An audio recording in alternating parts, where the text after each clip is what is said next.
Bonjour à vous, me voici pour une nouvelle vidéo. Je vous remercie d'être présent. Le sujet d'aujourd'hui que je voudrais aborder, c'est un sujet sensible qui est connu en Afrique évidemment, mais très peu en France. Et je souhaite faire cette vidéo pour sensibiliser un peu mes compatriotes à un point vraiment sensible. Et j'ai envie de nommer cette vidéo d'ailleurs « Comment la France vampirise l'Afrique ». Je sais, c'est choquant, mais nous allons voir comment ça se passe. Alors, il y a eu 200 ans de croisade, suivi de 500 ans d'esclavage. Est-ce que c'est vraiment terminé à l'heure actuelle? Est-ce que les pillages, l'esclavage, la domination, est-ce que c'est réellement terminé? Alors, la fin de l'Empire colonial français, c'est en 1960, quand la France a accordé l'indépendance aux 14 pays d'Afrique subsahariens et aux Comores, etc. Alors, comment ça s'est passé? Il faut déjà revenir un peu en arrière, en 1944, à la fin de la Seconde Guerre mondiale. Il fallait rétablir l'économie mondiale, les pays qui avaient été touchés par la Seconde Guerre mondiale. Et du coup, les grands de ce monde se sont réunis à Bretton Woods en 1944 et ils ont pris plusieurs mesures. Donc leur but, c'était de créer, essentiellement, de créer une banque mondiale, une organisation monétaire mondiale. Alors ils ont créé ce qu'on appelle la Banque internationale pour la reconstruction et le développement. Aujourd'hui, elle est connue sous le nom de Banque mondiale. Elle est divisée en 4 institutions et je voudrais en citer une. C'est l'IDEA, Association internationale de développement. Je la cite parce qu'elle avait pour but de lutter contre la pauvreté. Et lors de ces accords à Bretton Woods, en 1944, a été aussi créé le Fonds monétaire international, donc le FMI, et qui avait entre autres pour but de faire reculer la pauvreté également. Mais pendant ces accords de Bretton Woods, a aussi été créée la plus grande arnaque à ce jour. Et là, je vais nommer le franc CFA, le franc des colonies françaises d'Afrique. Alors après, plus tard, lors de l'indépendance des colonies, il a pris d'autres noms. Il a pris le nom Communauté financière d'Afrique ou Coopération financière en Afrique centrale, suivant les pays concernés. Alors comment ça marche? Le franc CFA, c'est un franc qui a taux fixe par rapport au franc français. On ne peut l'échanger que contre le franc français. Si un pays d'Afrique, l'un de ces 14 pays concernés, veut faire du commerce international, il ne peut pas, il doit passer par le franc français. C'est la France qui définit le taux, la valeur de ce franc CFA.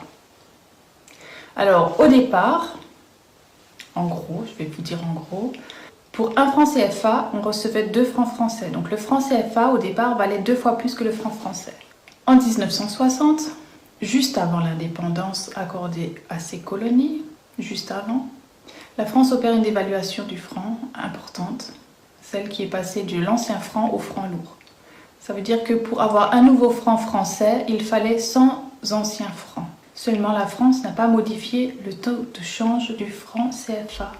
Donc pour un franc CFA, on ne recevait plus 2 francs français, mais on recevait 2 centimes de francs français. Un autre moment historique, ça a été en 1994, quand la France a décidé de diviser délibérément le taux du franc CFA par 2.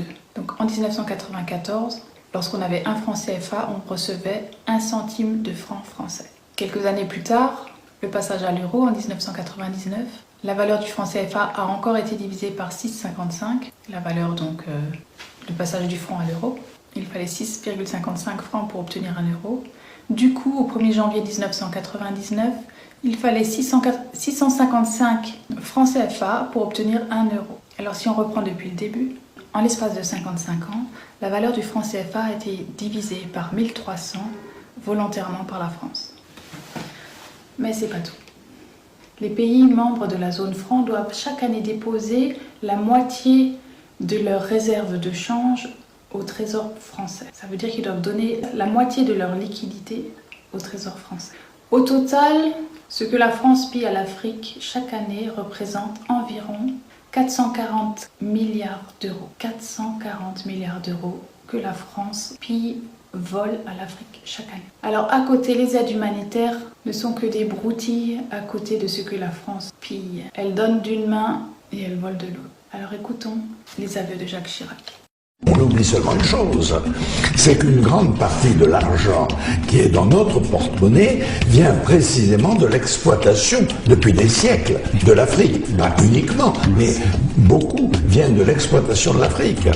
Alors, il faut avoir un petit peu de bon sens, je ne dis pas de générosité, de bon sens, de justice, pour rendre aux Africains, je dirais, ce qu'on leur a pris, d'autant que c'est nécessaire si l'on veut éviter les pires convulsions ou difficultés avec les conséquences politiques que ça comporte dans le prochain avenir. Voilà, l'ancien président français, c'est de quoi il parle. Alors c'est très étonnant, toutes ces histoires qui arrivent en Afrique, parce que lors des accords de Bretton Woods, il y avait une institution qui avait été créée, que j'ai citée tout à l'heure, il s'agit de l'IDEA, donc l'Association internationale de développement. Elle avait pour but de lutter contre la pauvreté. Et la création du FMI, pareil, il fallait faire reculer la pauvreté. Alors, nous sommes en droit de nous poser la question, lutter contre la pauvreté de qui? Faire reculer la pauvreté de qui? Alors, ce que je vous propose, c'est de regarder de plus près ce qui se passe au niveau de la Déclaration des droits de l'homme. Donc, la Déclaration des droits de l'homme, qui a été adoptée par l'Assemblée nationale en 1789, qui est concernée par ces droits de l'homme. Alors, je vais vous lire les propos de Louis Salamolins, c'est celui qui a exhumé le Code noir dont nous parlerons tout à l'heure. Il dit, donc parlant des Lumières, donc le siècle des Lumières, le siècle de la Constitution des droits de l'homme. Mais il faut qu'on sache que lorsque les Lumières disent l'homme des Lumières n'est surtout pas le nègre aux colonies. L'homme des Lumières, c'est le blanc accompli. Par conséquent, dans la perspective des Lumières, grâce à l'éducation, grâce à la civilisation, ces êtres-là, étranges, iront s'humaniser petit à petit et atteindront un niveau de complétude de l'humanité. Donc à cette époque, les Noirs n'étaient pas considérés comme des hommes. Je vous passe la vidéo du Code noir pour expliquer ce que c'est le Code noir. Le Code noir est un recueil d'une soixantaine d'articles promulgués en 1685 sous le règne de Louis XIV, rédigé par Colbert, et qui a été publié plusieurs fois au cours du XVIIIe siècle. Il rassemble toutes les dispositions réglant la vie, la mort, l'achat, la vente, l'affranchissement, la religion des esclaves noirs dans les colonies françaises. Il sera effectif en 1685 aux Antilles, en Guyane en 1704, sur l'île Bourbon en 1723. Ce texte a servi de modèle au code rédigé par la Louisiane en 1725, puis au Código Negro élaboré en Espagne en 1784 et promulgué dans les colonies américaines de l'Espagne en 1789. Alors le Code noir regroupe une soixantaine d'articles et je vais vous en lire un particulièrement. Il s'agit de l'article 44. Déclarons les esclaves être meubles et comme tels entrer dans la communauté, n'avoir point de suite par hypothèque, se partager également entre les héritiers, etc., etc. Les esclaves étaient considérés comme des meubles, comme des objets. Écoutons maintenant le discours du roi des Belges aux missionnaires accueillis au Congo belge en 1883 pour voir comment étaient considérés les Noirs à l'époque. Du roi Léopold II à l'arrivée des missionnaires au Congo belge de voir des prêtres et pasteurs blancs dans cette patrie. Révérend père, pasteurs et chers compatriotes, soyez les bienvenus dans notre grande patrie du Congo belge. La tâche qui vous est confiée de remplir est très délicate et demande beaucoup de tact. Prêtres et pasteurs, vous venez certes pour évangéliser. Mais cette évangélisation s'inspire de notre grand principe, avant tout, les intérêts de la métropole. Le but essentiel de votre mission n'est point d'apprendre aux Noirs à connaître Dieu. Ils le connaissent déjà depuis leurs ancêtres. Ils prient et se soumettent à Nzambi Mpunu, que je sache, et aussi à Nzambi Mawezi. Ils savent que tuer, voler, coucher avec la femme d'autrui, calomnier, insulter, est mauvais. Ayons le courage de l'avouer, vous ne venez pas leur apprendre ce qu'ils savent déjà.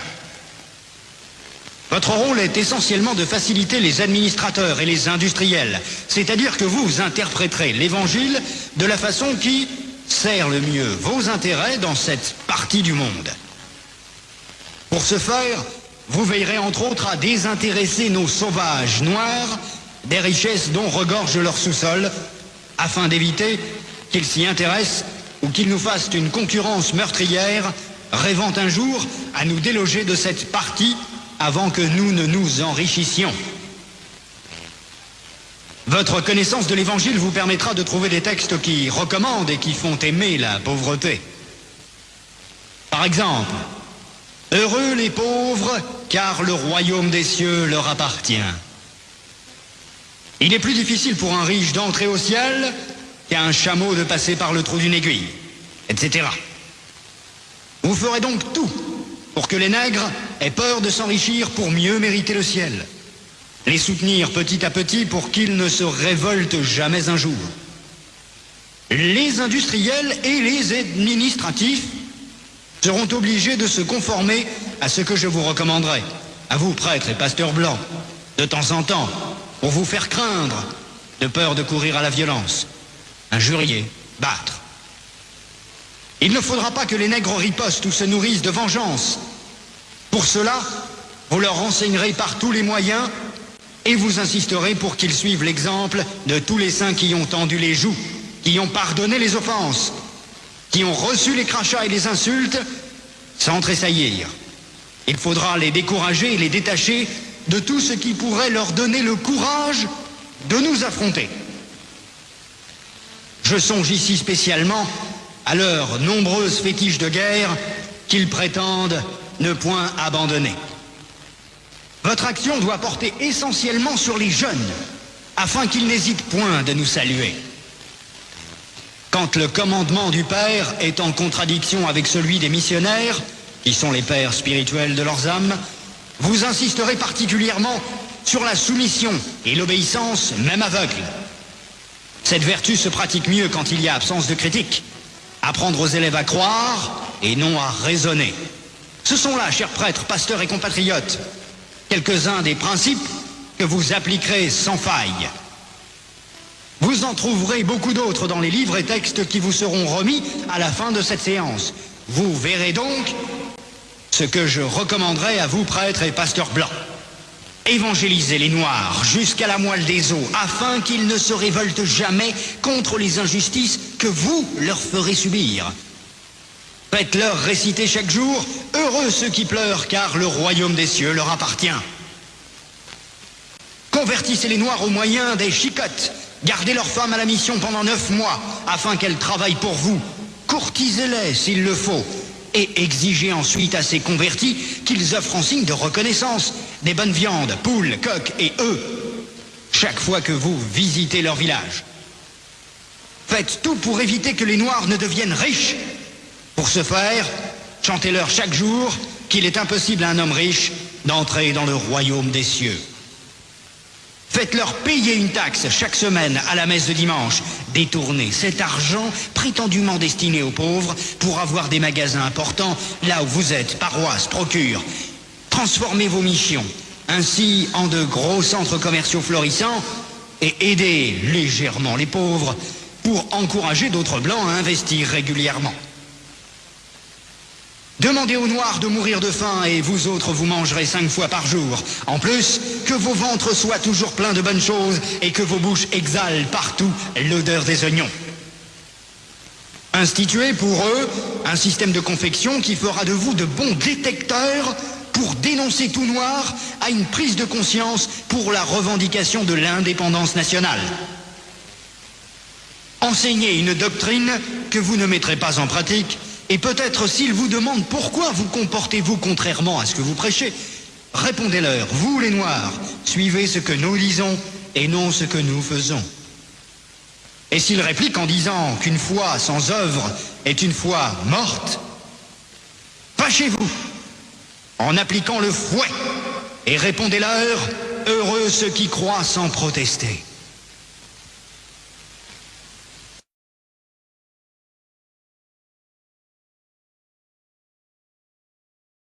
Dites-leur que les statuettes que vous gardez chez vous sont l'œuvre de Satan. Confisquez-les et allez remplir vos musées, ainsi que ceux de Ternérine au Vatican. Faites oublier aux Noirs leurs ancêtres, afin qu'ils adorent les vôtres. Ils ne les écouteront jamais, par exemple, les saintes, la Vierge Marie, Sainte Thérèse, Saint Martin. Faites-leur prier en les mettant à genoux comme pénition. Et obligez-leur à réciter le chapelet 10 fois ou plus. Ne présentez jamais une chaise à un Noir qui vient vous voir. Ne l'invitez jamais. Donnez-lui tout au plus une cigarette. Ne l'invitez jamais à manger avec vous, même s'il égorge pour vous une poule ou un coq, chaque fois que vous arrivez chez lui.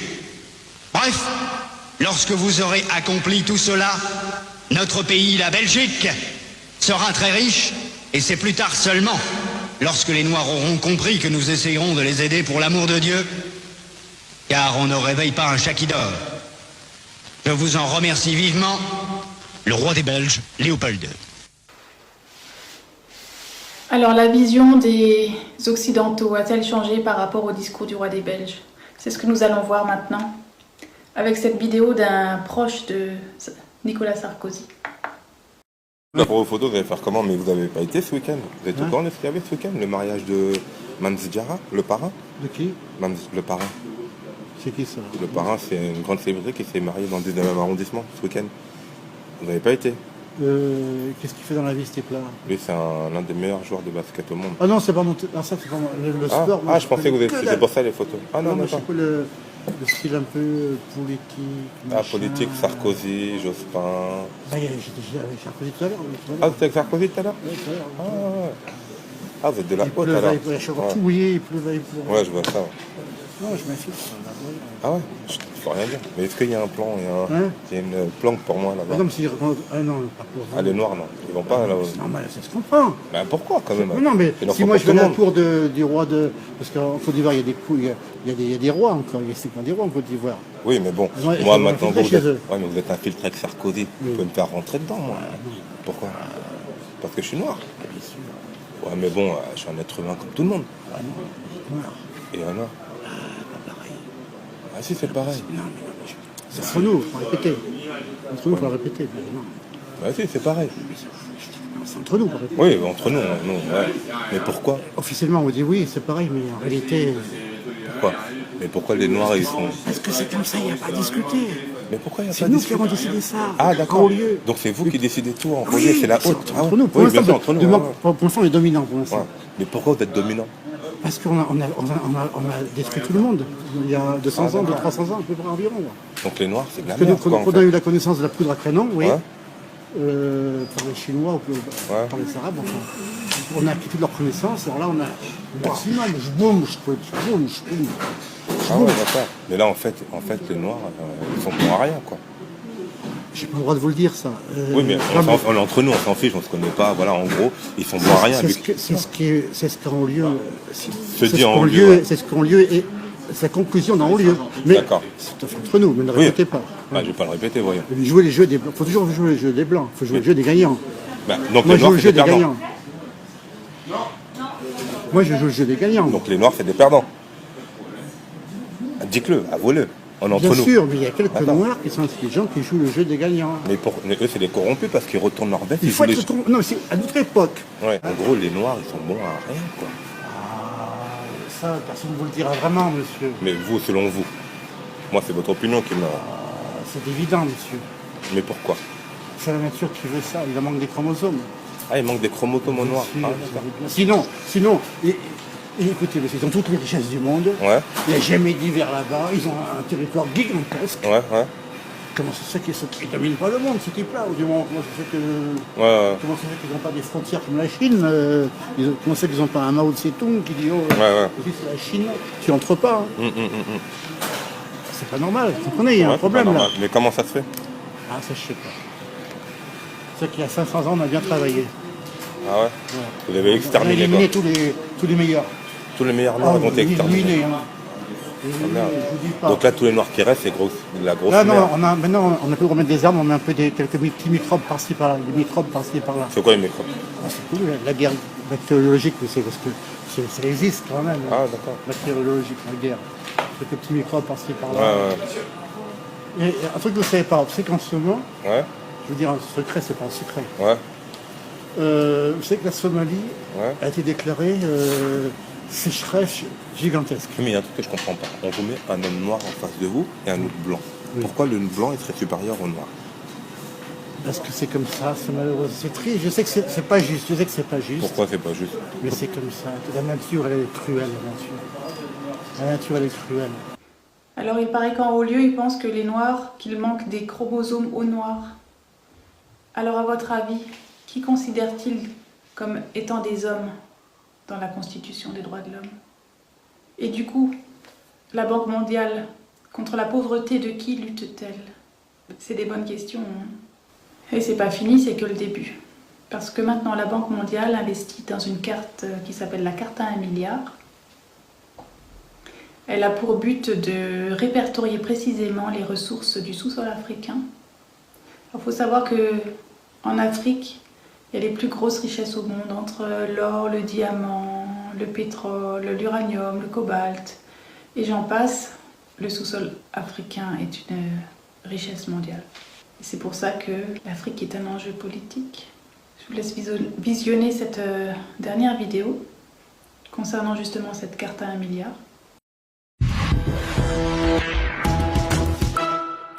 Bienvenue dans le journal de l'intelligence économique, l'émission consacrée aux coulisses de la mondialisation. On connaissait la carte au trésor de Robert Stevenson.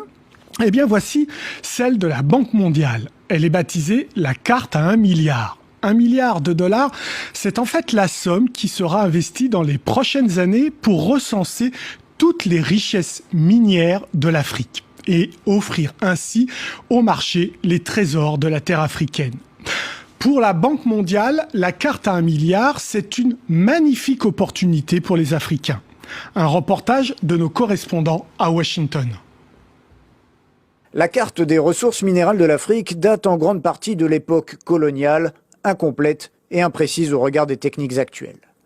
Le nouveau projet, lancé par la Banque mondiale en partenariat avec l'Union africaine, pourrait d'ici 10 ans donner une idée globale précise des richesses du sous-sol du continent. L'homme à la tête de ce projet s'appelle Paolo Dessa. Selon lui, cette carte permettra aux pays africains de faire valoir leurs intérêts. Malheureusement, la plupart des gouvernements ne savent pas ce qu'il y a dans leur sous-sol. Nous pensons que s'il y avait une bonne connaissance du véritable potentiel en ressources minérales des pays africains, les gouvernements seraient en position de négocier de meilleurs contrats avec les compagnies d'extraction. Dès cette carte, il faudra doter un fonds de centaines de millions de dollars pour sonder, coordonner, vérifier. La Banque mondiale avait elle-même lancé le surnom de carte à 1 milliard de dollars. C'était une expression pour attirer l'attention. Il était facile de s'y référer. Mais le chiffre ne correspond à rien de concret. Certains pensent que c'est la valeur des ressources minérales que l'on pourra découvrir grâce à ce projet. Mais nous pensons que la valeur des ressources qui peuvent être révélées peut être bien plus élevée que ça, de l'ordre de milliers de milliards de dollars. D'autres estiment que c'est ce que coûterait la réalisation de cette carte. L'idée de base est que la géologie ne s'arrête pas aux frontières. Il faut donc une organisation au-dessus des États et des partenaires financiers pour porter ce projet. La prochaine étape attendue est l'aval formel de l'Union africaine. Une organisation au-dessus des États. Mais pourquoi ? Les Africains ne peuvent-ils pas gérer eux-mêmes leurs ressources naturelles ? L'Afrique est-elle prête à accueillir ce don de la terre ? Pour le spécialiste de l'OCDE que nous avons rencontré, la réponse n'est pas évidente.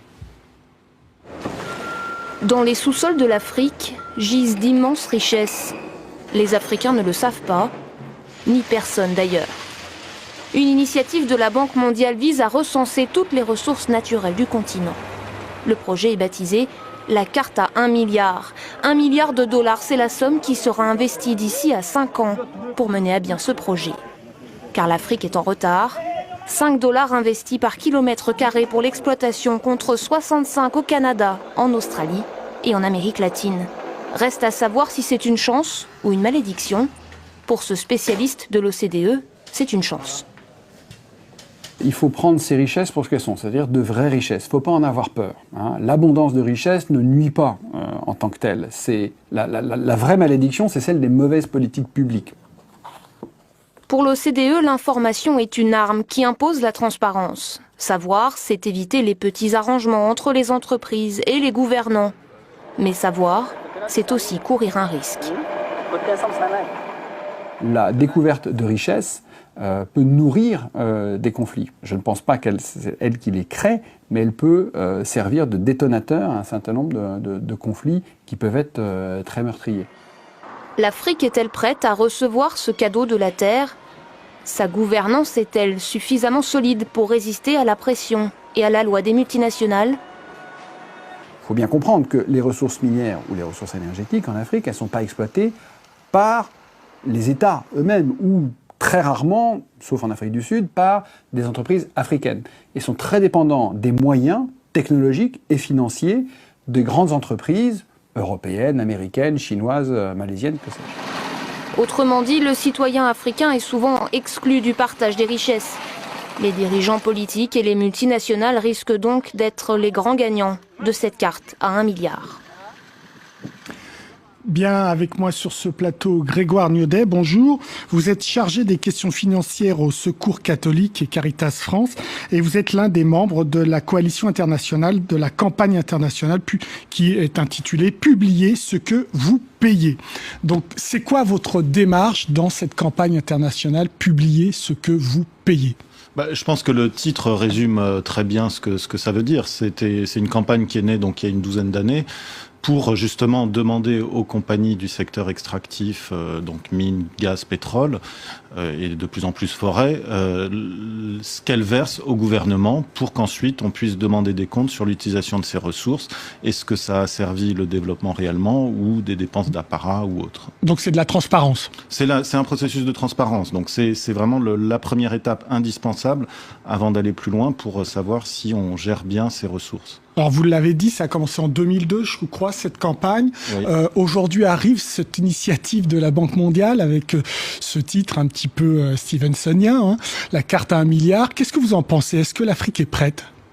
Je ne sais pas si on peut dire que l'Afrique est prête. Il y a plusieurs processus, notamment ces processus de transparence, qui peuvent permettre que ça arrive dans de bonnes conditions. Maintenant, je ne suis pas sûr que les gouvernements soient, d'une part, en capacité de bien négocier avec les compagnies pour derrière utiliser correctement ces ressources, pour faire respecter à la fois les droits, les problèmes d'environnement, les questions d'environnement, les conséquences que ça peut avoir auprès des populations environnantes des sites d'exploitation. Et puis ensuite, dans la gestion des ressources derrière, pour savoir si avec cet argent, ils vont plutôt acheter des hôtels particuliers ou de l'armement, ou financer des routes, la construction de centres de santé, former du personnel de santé, etc. Mais donc pour vous, c'est quand même bien de savoir ce qu'on a dans nos sous-sols. Ça peut être bien, mais si... Alors, c'est là où il faut peut-être faire la différence entre l'outil lui-même qui peut être utile et l'utilisation qui en est faite. Et est-ce qu'il y a les compétences ou la volonté politique, surtout dans des pays comme les pays d'Afrique, de gérer correctement ça et de gérer au bénéfice des populations. S'il n'y a pas vraiment ces conditions réunies, ça risque d'être un outil... Mais sincèrement, vous pensez qu'elles sont réunies, ces conditions, ou pas ? On est en train, nous, on se mobilise pour qu'elles soient réunies. Mais maintenant, c'est pas évident, forcément, qu'elles le soient. Alors, 12 ans de campagne, quand même, hein, 2002 oui. À peu près. Qu'est-ce qu'on en tire, là, comme premier bilan ? Parce qu'il y a certes la problématique des États et des gouvernants africains qui doivent jouer le jeu, mais il y a aussi les multinationales qui doivent jouer ce jeu-là de la transparence. Alors ce qui est assez intéressant, c'est que lorsque cette campagne a été lancée, il y a eu un succès mitigé, mais un grand succès quand même immédiat. Ça a été le lancement de l'initiative pour les transparences des industries extractives. Donc c'était à l'initiative des pays du G8, notamment de Tony Blair à l'époque. Et donc c'était l'idée de mettre ensemble autour d'une même table les compagnies, les gouvernements des pays de production et les organisations de société civile, les ONG, les syndicats, etc.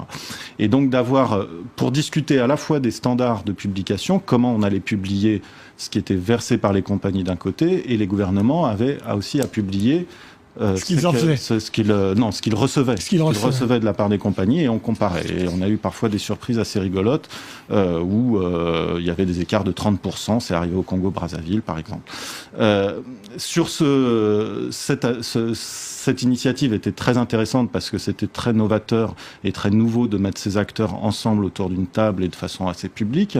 C'est la même chose, donc ça se faisait à la fois au niveau des pays de production, mais aussi au niveau international pour avoir des règles un peu uniformes. Mais cette initiative n'était que volontaire. C'est-à-dire que on n'y allait que ceux qui voulaient y aller. Donc pour les organisations de société civile, c'était pas suffisant. Pas trop de soucis. Les compagnies y sont allées quand même en disant un truc volontaire, on pourra quand même y aller tranquillement sans trop se mouiller. Et au niveau des gouvernements, là, ça a été plus compliqué.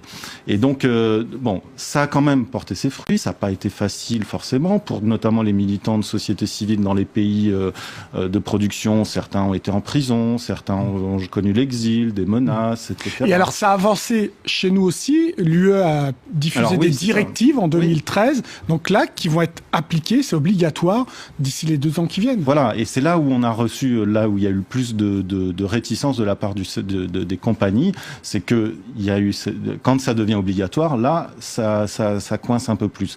Et donc les compagnies ont notamment voulu que ce ne soit pas au niveau local la publication, mais au niveau national et global. Donc chaque pays. Au niveau de chaque pays, oui. Mais nous, ça a été un de nos chevaux de bataille assez important, c'est de l'avoir aussi projet par projet pour que les collectivités, les communautés locales puissent aussi avoir cette information et autour des sites de production, puissent aussi demander des comptes sur les ressources qui sont sorties de leur sous-sol. Donc je disais directive européenne de 2013, est-ce qu'elle a été appliquée dans le champ national, par exemple en France? En France, ça vient d'être voté, comme on dit, transposé, c'est-à-dire un droit européen qui est transposé en droit national. Il y a cette même... en fait, c'est parti aussi des États-Unis dans le cadre de la loi sur la régulation en 2010, mais ça a pris du retard depuis, et notamment parce que le lobby pétrolier américain a porté plainte contre cette réglementation. Et ça a été transposé au niveau britannique, au niveau français et au niveau allemand. Donc on est à peu près dans les clous. Et donc on aura les premiers chiffres à partir de 2016 sur l'année 2015. Ils seront publics ? Ils seront sur les sites internet des compagnies et normalement on espère que ce sera dans des formats utilisables et qui pourront être facilement diffusés auprès des populations locales. Eh bien, on suivra cette affaire. Merci Grégoire Niaudet. L'émission est terminée, mais comme d'habitude, vous pouvez nous retrouver sur france24.com. En attendant, restez avec nous, car l'information continue. Au revoir. Alors, en conclusion, j'aimerais nommer l'adage français. En France, on n'a pas de pétrole, mais on a des idées. Et aujourd'hui, on comprend mieux pourquoi cet adage. On a des idées pourquoi. On sait comment subtiliser les richesses des autres, peut-être.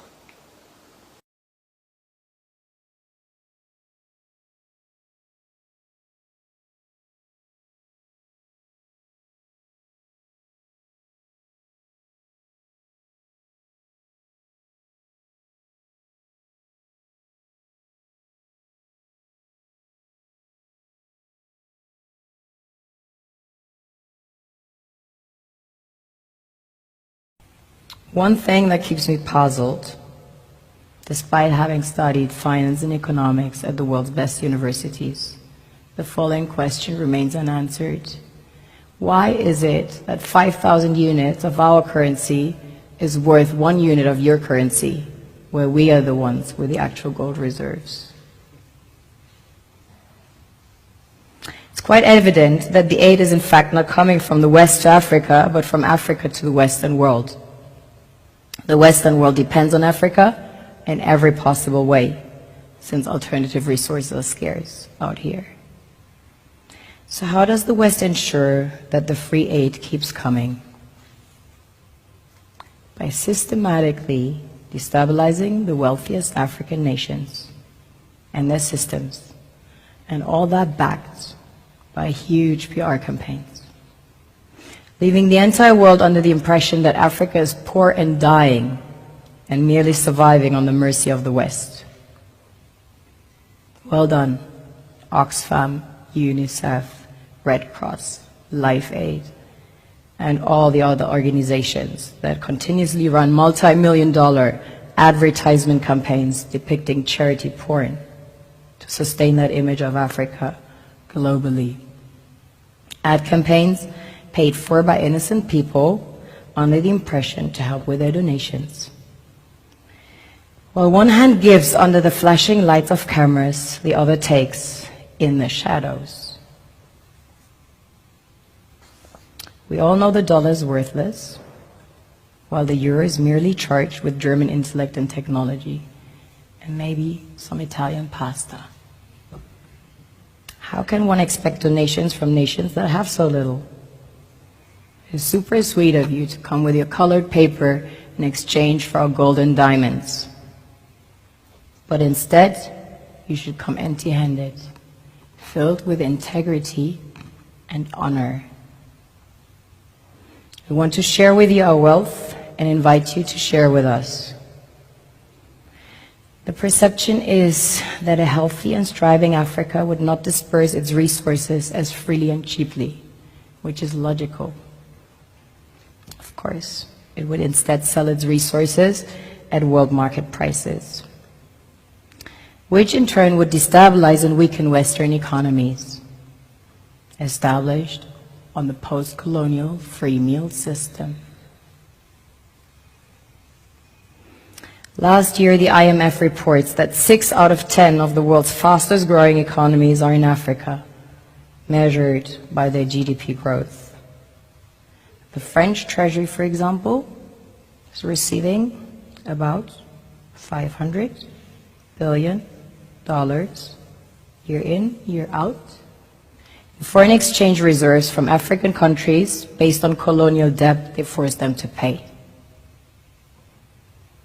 Former French President Jacques Chirac stated in an interview recently that we have to be honest and acknowledge that a big part of the money in our banks comes precisely from the exploitation of the African continent. In 2008, he stated that without Africa, France will slide down in the rank of a third world power. This is what happens in the human world, the world we have created. Have you ever wondered how things work in nature?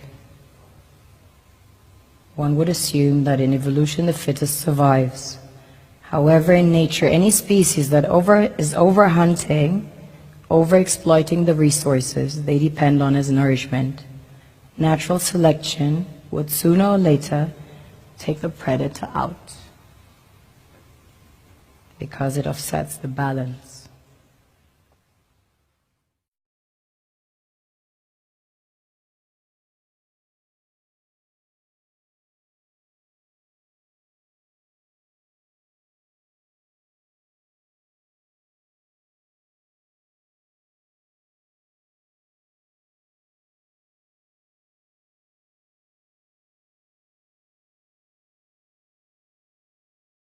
On oublie seulement une chose, c'est qu'une grande partie de l'argent qui est dans notre porte-monnaie vient précisément de l'exploitation, depuis des siècles, de l'Afrique. Pas uniquement, mais beaucoup viennent de l'exploitation de l'Afrique.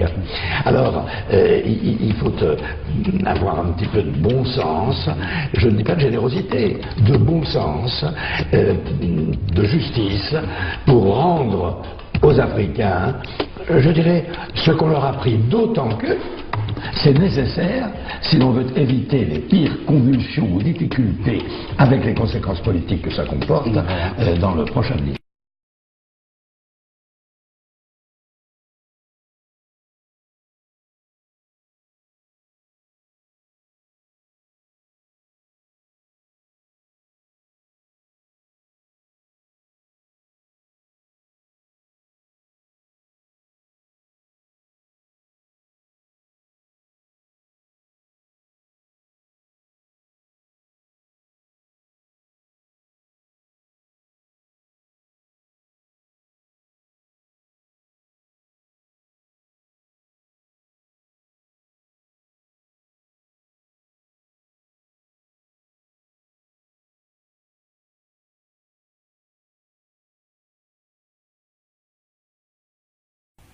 One thing that keeps me puzzled, despite having studied finance and economics at the world's best universities, the following question remains unanswered.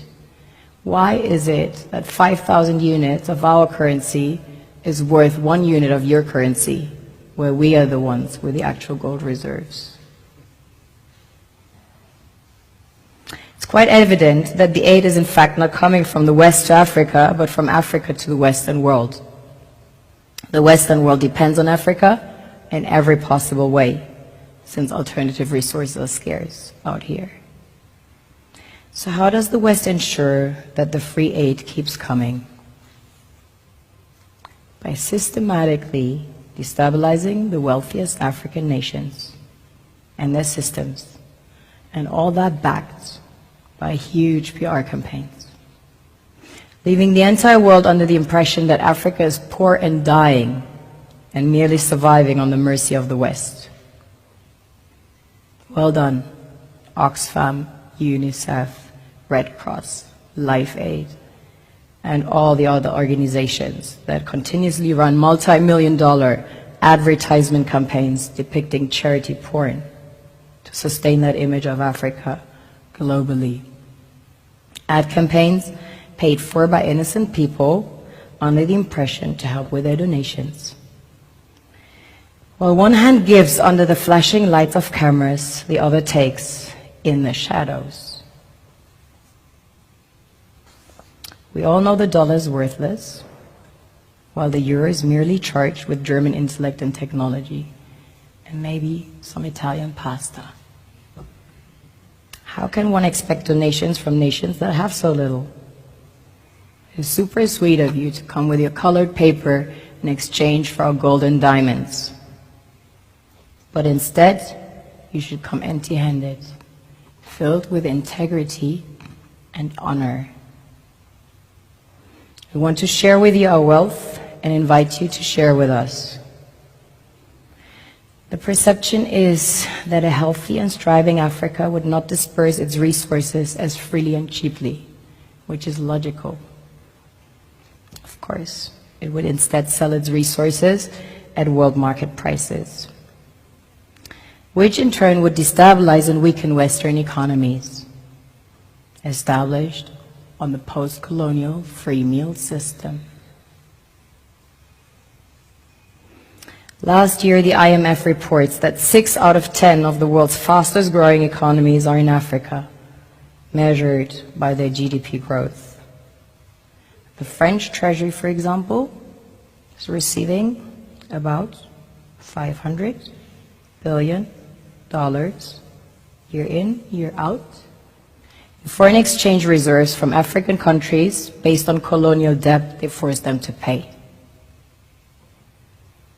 Former French President Jacques Chirac stated in an interview recently that we have to be honest and acknowledge that a big part of the money in our banks comes precisely from the exploitation of the African continent. In 2008, he stated that without Africa, France will slide down in the rank of a third world power. This is what happens in the human world, the world we have created. Have you ever wondered how things work in nature? One would assume that in evolution the fittest survives. However, in nature, any species that is overhunting, overexploiting the resources they depend on as nourishment, natural selection would sooner or later take the predator out, because it offsets the balance.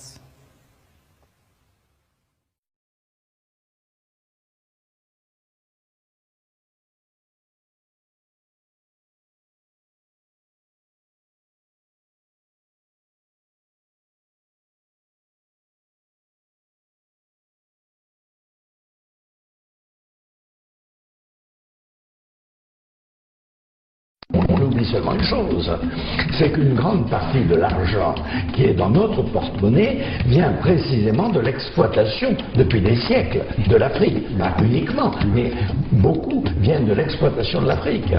Alors, il faut avoir un petit peu de bon sens, je ne dis pas de générosité, de bon sens, de justice, pour rendre aux Africains, je dirais, ce qu'on leur a pris, d'autant que c'est nécessaire si l'on veut éviter les pires convulsions ou difficultés avec les conséquences politiques que ça comporte dans le prochain avenir.